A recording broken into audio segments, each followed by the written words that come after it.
What is going on, Diesel Nation? We're excited to have you guys with us today on the Diesel Podcast. If you're watching this on YouTube and aren't subscribed, make sure and click the subscribe button, like, comment, and let us know what you think about the episode. If there's a particular guest or topic you'd like to have on, we're always checking your comments on there and love to be able to take your suggestions and then get them onto future episodes.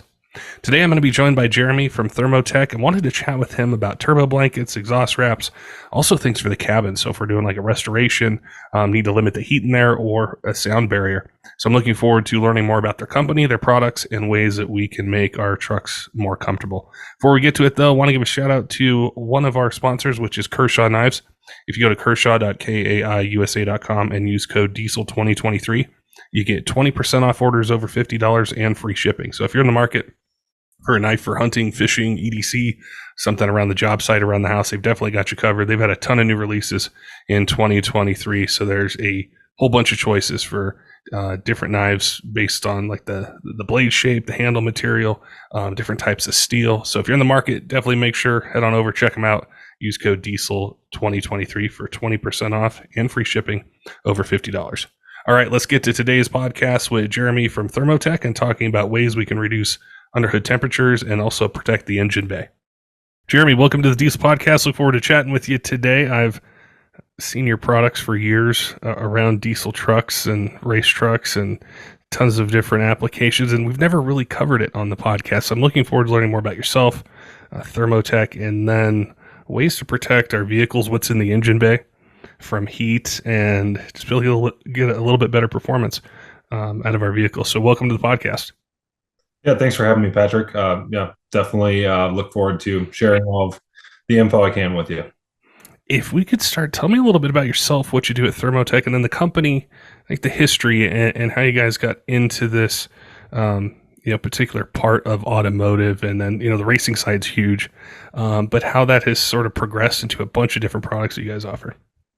Yeah, so we started in '86 with the original product with the exhaust wrap, and then actually began the business officially in '87.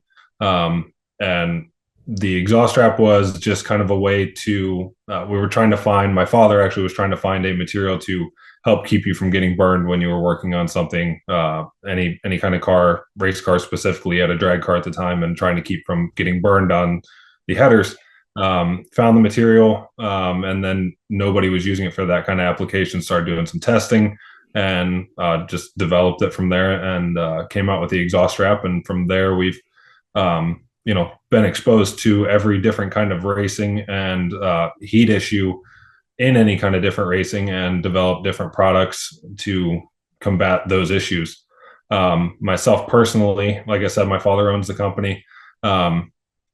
And I've kind of been around the whole company and every avenue, whether it's sales or the marketing side and dealing with social media, to the sponsorships, which is mainly where I'm at now, as I handle sponsorships, as well as manage the warehouse. So I oversee all the shipping and receiving, handle tech calls whenever, if somebody else is booked up with somebody and they need somebody to answer a phone call, I'll do that.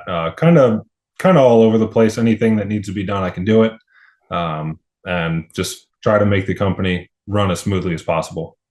It seems like there's a picture on the website of a race vehicle, and I could see the exhaust going kind of up over the roof, and I could see the need for keeping the heat away, from it, which is where my experience comes in, is like on compound kits, down pipes, the different piping involved with it. That's where I would always see it.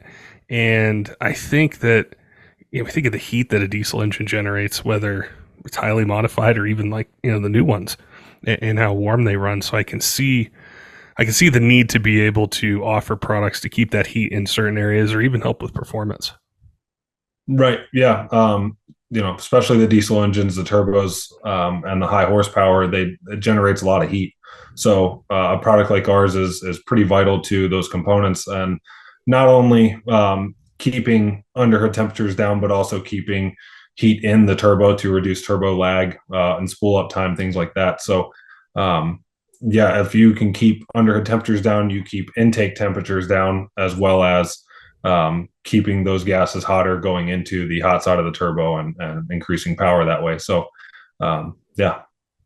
We were chatting a little bit before the podcast, and You had mentioned working on the gas side and being really familiar with it. And I was curious, as a company that offers products for so many different applications, are there certain things that the diesel crowd will need or want that's a little bit different that you guys tackled? Or is it kind of the same principle of being able to offer similar products, maybe for a little bit bigger piping or something like that? But how different or similar is it?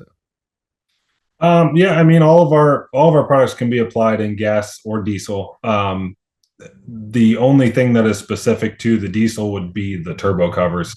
The rest of it is universal, and that is one thing that we have really strived to model the business around, as being able to universally cover any vehicle or any heat issue, whether it's a diesel, a gas.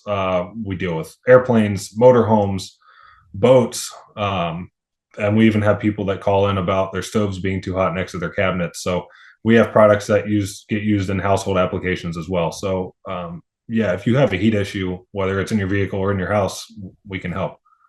It's one of the things with diesel enthusiasts is there's so many other things that they're involved in. Whether it's racing, they might tow their gas race car to the track, but they're using a diesel to do it, or there's ATVs involved, or there's so many different things. And so it's really cool to chat with a company that has products for not just their diesel trucks, but then venturing out into other platforms or other uses.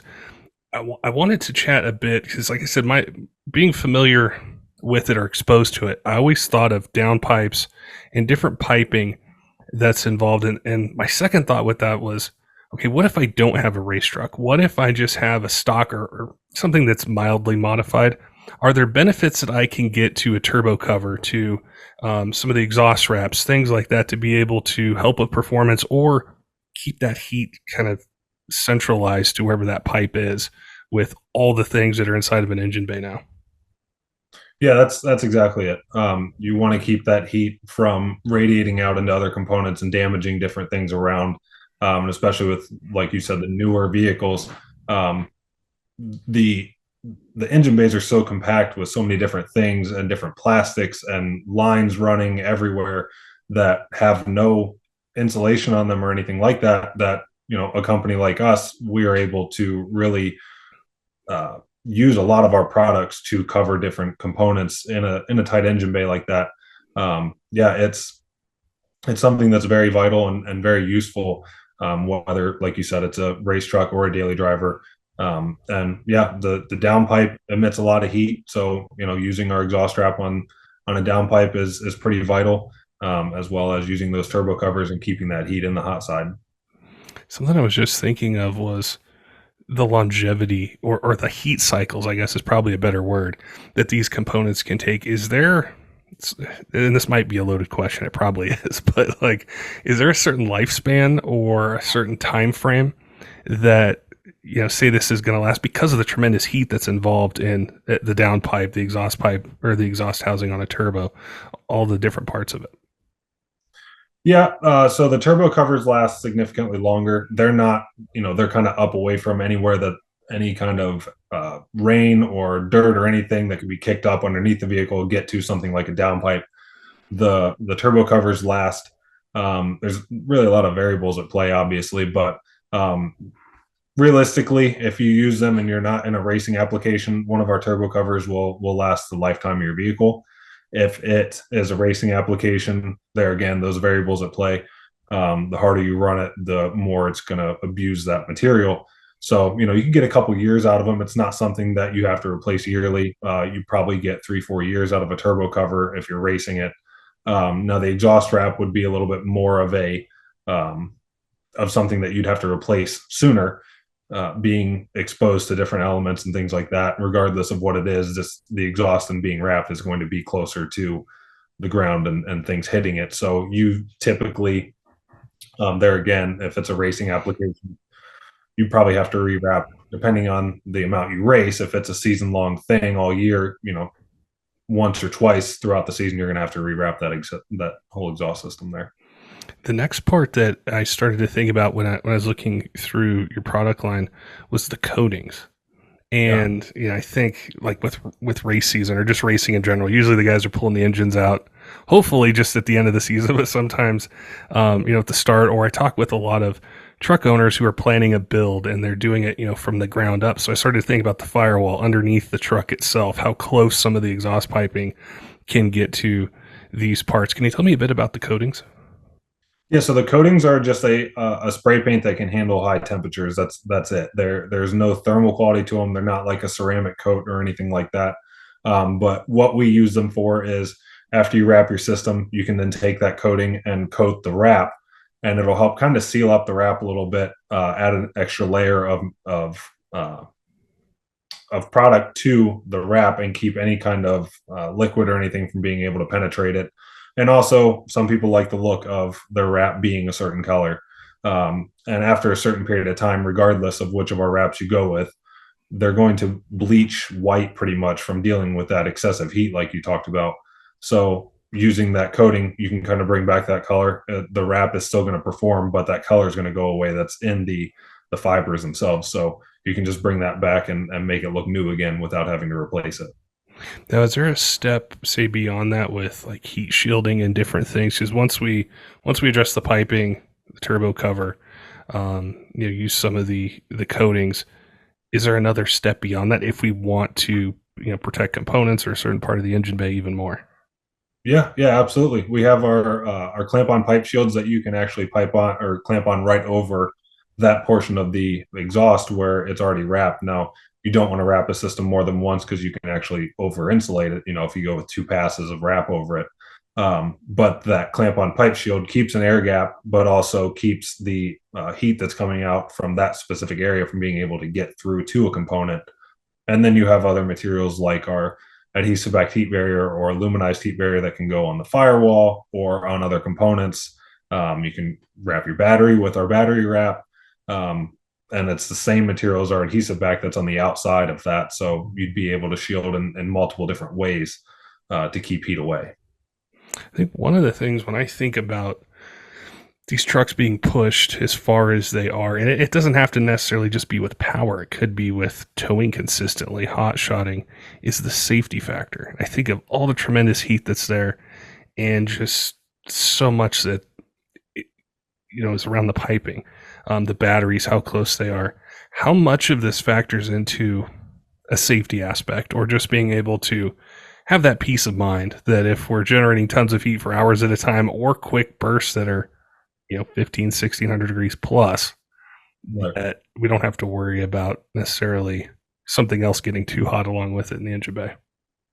Right. Yeah. Nothing else is going to get too hot because if applied correctly and the materials are used in the application they're designed to be, you will keep the heat in the areas that's supposed to be, moving through the exhaust system out of your engine bay and protecting other components. And then another aspect of that's one thing with like our clamp on pipe shields, the fiberglass material on the back is exposed. And some people in the diesel application, especially, as you'll know, is oil is everywhere when it comes to diesels. You have to deal with it on a consistent basis. Diesels leak, they do. And when you get something like that mixing into our materials, then you run the risk of something like a fire because that oil is getting in and obviously catching fire. But the material itself, there's no risk of that. It's fiberglass. It's all proprietary, vermiculite coated. Everything is completely safe, and we do go through all the safety testing. But there are aspects of it when it comes to keeping the other components from getting too hot or overheating or anything like that we definitely think about when it comes to recommending a product or how to apply a product. And when I think of like exhaust wrap and heat protection, I've always thought of Thermo-Tec, and this is something I'm just curious about as the company's grown since 86, 87 to now and had a lot of success. Is how do you guys stay connected to the enthusiasts that's out there on the racetrack, the people that are out there performing, whether it's gas or diesel, the passion's still the same. But what do you guys do as a company to stay connected to your customers, the audience, potential customers? Well, social media is a big one that we're trying to really figure out how to use correctly because that's obviously the way that everything's going.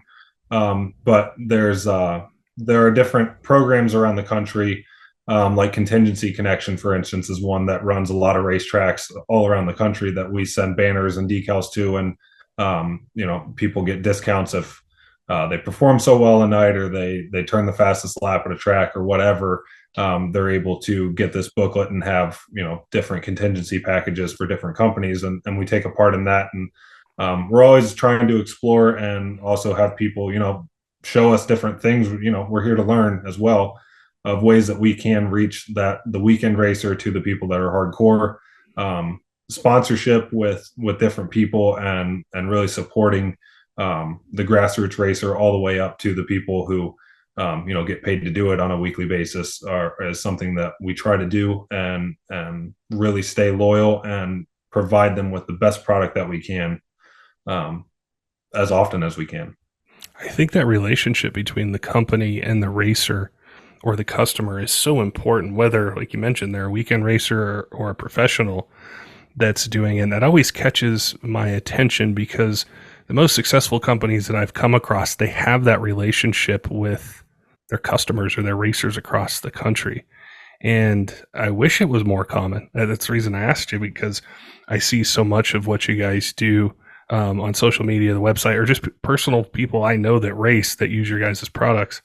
And I think there's a lot of younger entrepreneurs who will listen to the podcast, or somebody who's thinking about starting a diesel shop, or they want to go racing, and they'll ask for advice, or they'll ask me to ask questions, to a company. So I think that's incredibly important, is that relationship and building it and then getting feedback. There might be ways that they use your products, might give you guys an idea. There might be things that they ask for. And I think that creates a really great relationship, not just for you guys and your customer, but then also the racing industry or the diesel industry in general. Right. Yeah. That's one thing about our business, is we are still very much the family oriented side of it is what we try to maintain, and let people know that we embrace our customers in an aspect like that you can always call, and you're going to talk directly to a person. You're always going to talk directly to somebody who's right there, and if they can't get you the answer themselves, they'll find you somebody who can. And that's a huge part of it for us, is trying to be as personable and available to connect with people as we can, whether it's through Instagram messaging or email, or those people that we sponsor.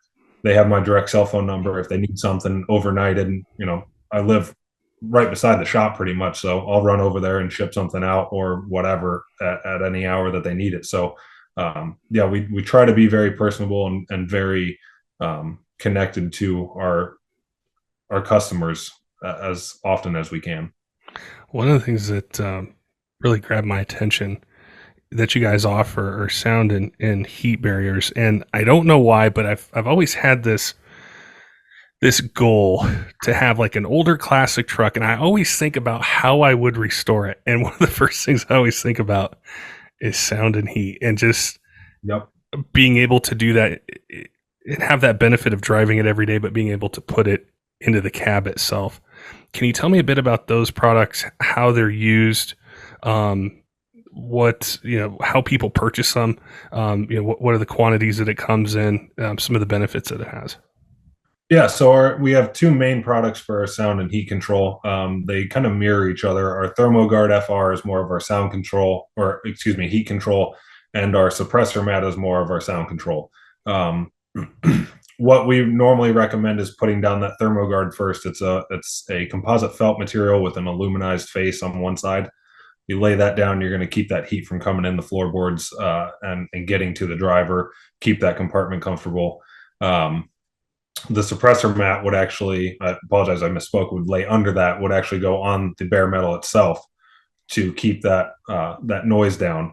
And then the ThermoGuard would go on top to keep the heat from coming through as well. Both have that aluminized face to keep the heat from coming out or coming in. So they both kind of mirror each other, and one does a little bit of heat and a lot of sound, and one does a little bit of sound and a lot of heat.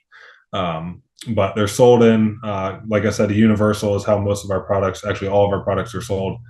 We don't do any of the vehicle specific cut, just because that's a lot of time and money on our side that we would have to spend, that we can spend doing other things and trying to keep product inventory up. So the suppressor mat is a 3x5 foot piece, is our biggest piece that we sell, unless you want to go up to the full roll, which is 33.5 feet by 36 inches wide.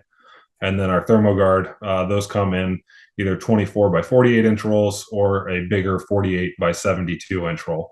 And just a couple of those, and especially an old truck, if you're just a bench seat up front, you're not going to take very many of those to do that. And then the other aspect is we do the NSRA show, the National Street Rod Association show in Louisville. That show mainly is restoration. That's what all that is all the old shows, or all the old cars. I think that the newest your car can be is, I want to say 20 or 30 years old is the newest your car can be to even get in that show. So everybody's worried about heat because they didn't have the different insulation products that we have now to keep those cars cooler. So they use our product to keep their cars cooler. And every year we either have people come up that tell us how great their product is and how well it's working for them and how happy they are and happy their wife is. Or we have people coming up complaining about the heat issue and wanting something for it. So those are the two main products we use, but we do have other products that can go on the exterior, say the exterior firewall, that will shield that heat from ever even getting to the body panels of the cockpit of the car. It's one of the things that I really noticed in being in a vehicle that didn't have it, and then somebody did a restoration on it and they put it in there. It is a night and day difference with road noise, the heat, everything. It's totally worth it. It was always something that stuck with me about, I definitely need to make sure that I use this if I ever do a restoration on something. Right. Yeah. It's definitely one of the very first things that that you'll notice. If you didn't think about it, you'll know that you have an issue and you should have addressed it, and you'll either revisit it or you won't make that mistake next time and your car will sit a little while. So I was curious, with all the different things that you do there, you probably come in contact with a lot of different types of customers and the questions they have. What are some common questions that you guys get about any of the products that you guys offer? Most of the questions we get are just basically trying to keep certain components from melting under the hood. We do deal with a lot of race application questions, and RVs have become something that's pretty popular that we're starting to branch out into. But realistically, our exhaust strap seems to be one of the main things that we get questions about.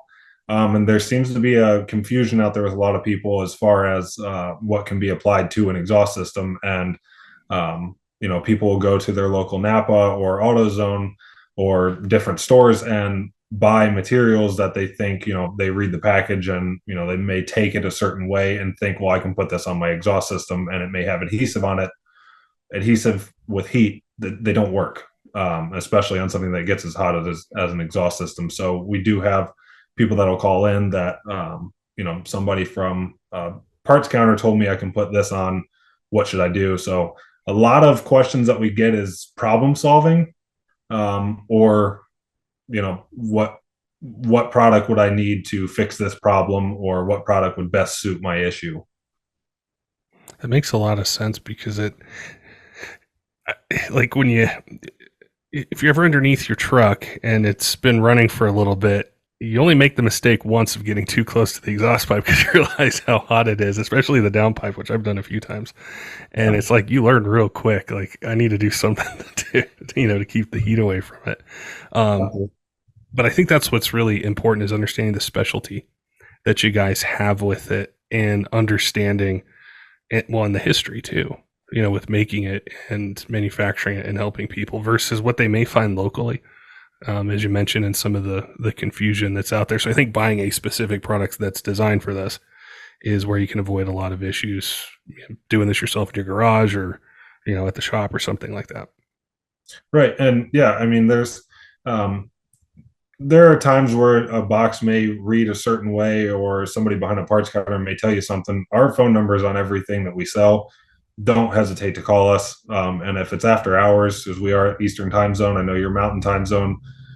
If 8 to 5 every day, Monday through Friday, we're in the office. And if you call us, we'll answer and we'll provide you with info you need. You can ask for me direct, and I'll come to the phone and I'll talk to you. Don't hesitate to call us and ask how something should be applied or what would be the right product for you even purchase it, because I don't want you to waste your money on something that isn't right for your application. Because that's one thing we ran into too. because the guy at a parts counter told somebody this works. And, not to their fault, they have, so many different parts that they have to deal with on a daily basis from every aspect of a vehicle. They're not going to know the ins and outs of everything. And that's just something that's frustrating as a user myself of the material. I want to know what's the right application, and I'm not going to purchase something and spend my money when I'm still slightly confused. I'll call the company or somebody who is a direct retailer of it that is well versed in it to get the info I need. And we're always here to help those customers. You had mentioned using the product yourself, and I know racing's a part of the company. Do you race yourself? What kind of vehicle do you have? Is racing a passion of yours?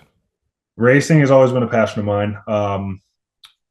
NASCAR was my biggest passion growing up, and which some of the teams do buy from us from NASCAR as well. But obviously, those sports are a little more expensive, and time consuming. Myself personally, the most I've ever spent racing was doing motocross. There's not a huge benefit to our product in that, other than keeping your airbox cooler and your gas tank cooler. That's about it, because other than that, on a dirt bike, as much as they take abuse and as much as you pressure wash them, everything kind of gets beat up on them very quickly. So I did race motocross for a period of time. I have retired because my body can't take it anymore.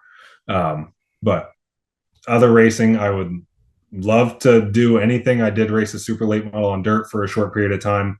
That was a lot of fun.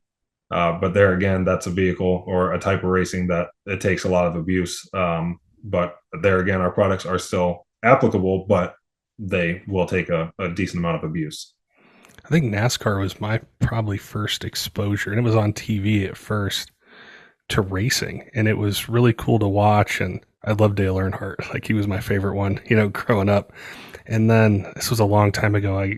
Somebody I knew had tickets to a race in Phoenix, and I went out there, and I didn't know what to expect, and just being there and the sound from the cars and when they pass, it was a completely different experience. And seeing how many people go to these races was just something that really stuck with me. And I think maybe subconsciously, this was before I was into diesel trucks. It was such a cool atmosphere, and seeing the fans and then the racers, and it just kind of, I don't know, it was like the Super Bowl and the World Series and everything just wrapped into one event, but they have a ton of them all over the country. Yeah. I've had a very small exposure to it going myself. Been to a lot of the local races as far as like the World of Outlaw sprint cars and things like that. Dirt track racing is something that I've really developed a passion for as I've gotten older, and can, once I got my driver's license and was able to go places on my own. And but I did get to go to the Daytona 500 one year, and that was a pretty cool experience. And like you said, the sound and the pack of cars going by is something that TV doesn't do it justice. No. And then years later, we actually are somewhat family friends, my father and the president, or maybe former president of the ARCA series, Ron Draga, which is like a step down from NASCAR, invited us up to Michigan to that race. And during intermission between their races, the Cup Series was actually out practicing, so we got to be on pit road for that. So seeing the cars up close and be down there when they're going by in the front stretch was a pretty cool experience myself. Something I'm curious about, because I'm not around as much racing as you are, but you've had exposure, to these different types, whether it's NASCAR or other things. How many when you're in the pits or you're behind the scenes, how many diesel trucks do you see hauling things, whether it's equipment, it might not be cars, but just equipment? How many of them are around these other types of racing series?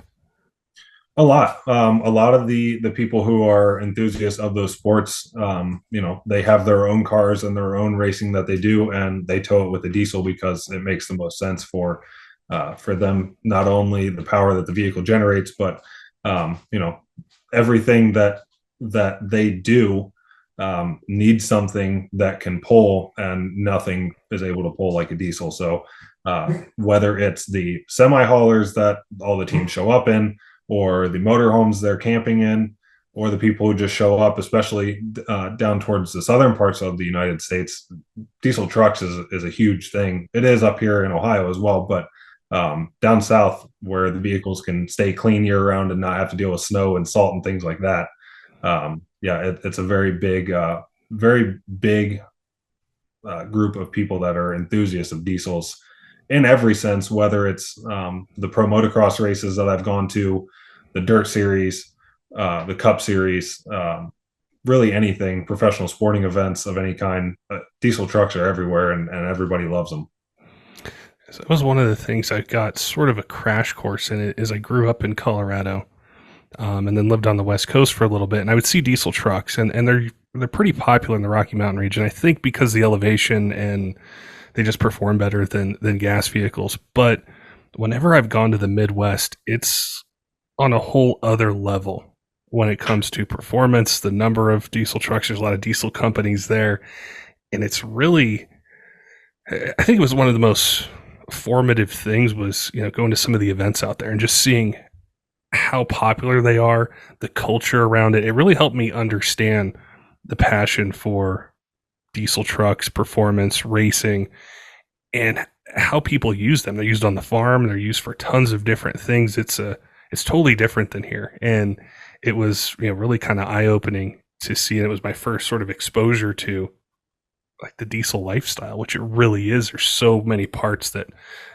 formulate around it, and it's just something that I think, it inspired me. It got me really interested in this industry, really interested in automotive. And that's why I love doing podcasts like this and learning more about a company and the passion and the excitement behind it.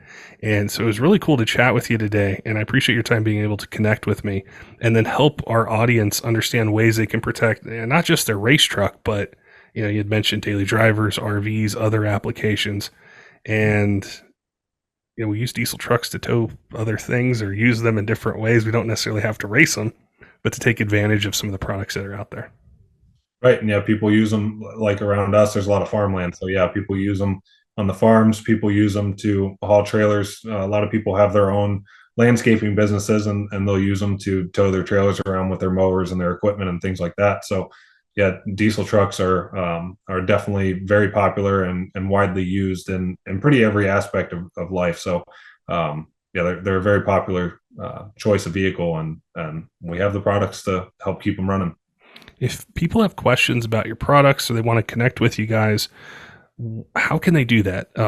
Whether calling in, following you guys on social media, emailing in, what are great ways for people to call in or just message you guys with questions or something about an application, or maybe they have some technical details that they're looking for?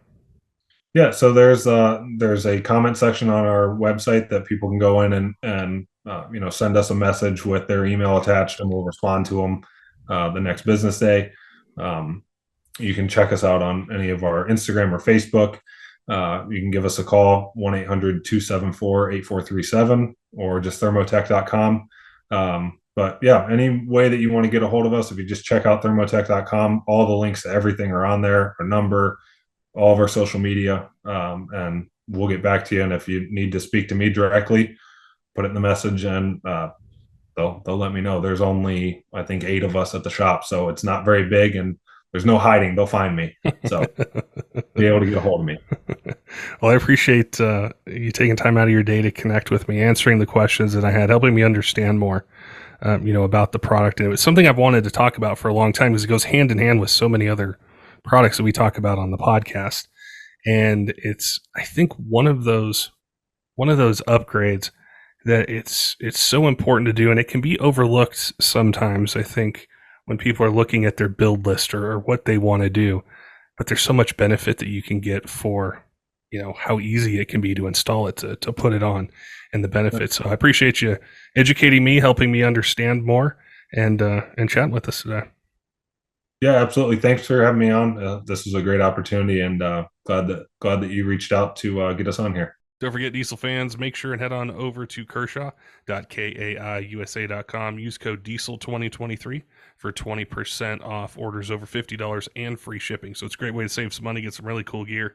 If you need a knife for EDC, hunting, fishing, around the job site, around the house, they've definitely got you covered. They've had a whole bunch of new releases in 2023, different blade shapes, different handle shapes, and different blade steel as well. So depending on what you're looking for, they've definitely got you covered and have a bunch of different choices to meet any budget. Also want to give a shout out to some of our Patreon supporters, Tyler Loewen at 23 Diesel, J Cole, John, all of our other Patreon supporters, all of you who subscribe on YouTube podcast apps, follow us on social media. We appreciate all your support here in Year 7 of the Diesel Podcast and look forward to bringing you more of the content that you want to hear in 2023. Until next time, keep the shiny side up.